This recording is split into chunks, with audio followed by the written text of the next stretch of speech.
Vratili smo se sa Hill Climb Mastersa Bongu u Skradinu, trka u Hrvatskoj, jednu prelepo iskustvo. Prvi put sam bio tamo ove godine.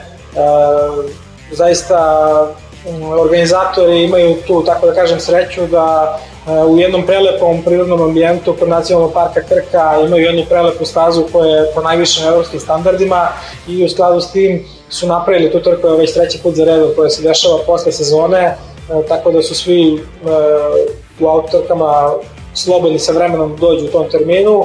Inače, trka se boduje samo za automobile koji su preko 250 konja, prototipove formule, automobile sa motorima. Jedna zaista prestižna trka, već treći put na kraju sezone, doći tamo i pojaviti se tamo sa svojim timom zaista je velika stvar, jer zaista su ove godine bili probranih 60 vozača na startu i prejaka konkurencija bila. I zaista sam počastvovan što sam pozvan ove godine od strane hrvatskih organizatora Autokluba Mihovil.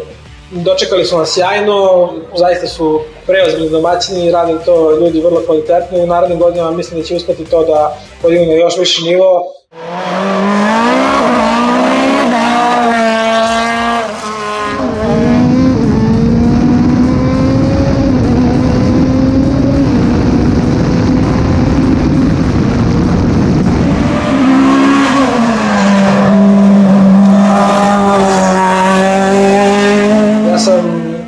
Na startu imao tu sreću da vozim sa Christianom Merlijem u klasi, aktualnim šampionom Evrope i nisam ja siguran koliko je puta čovjek bio šampion Evrope u klasi prototipova.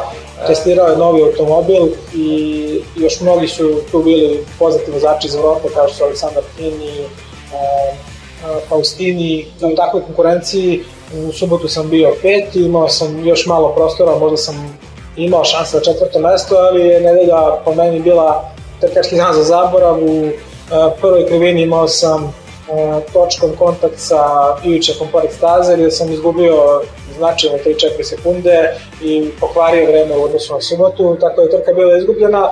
Kad sam želeo u drugoj vožnji da popravim to vreme, da vidim, automobil je u jednom trenutku izgubio struju, to smo otklonili, inače to prvi par na automobilu ove godine, to smo otklonili za treću vožnju.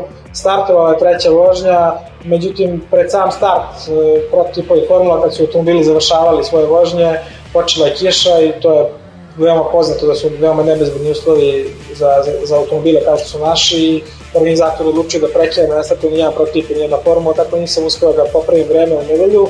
Završio sam na kraju šesti, ali u konkurenciji kako sam naveo, zaista sam ponosan i tim rezultatom i gledat ću i dogodine da odem na tu trku i da popravim taj rezultat i da budem malo češće među takvim vozačima, jer zaista mi je bila čast da se vozim u takvoj konkurenciji.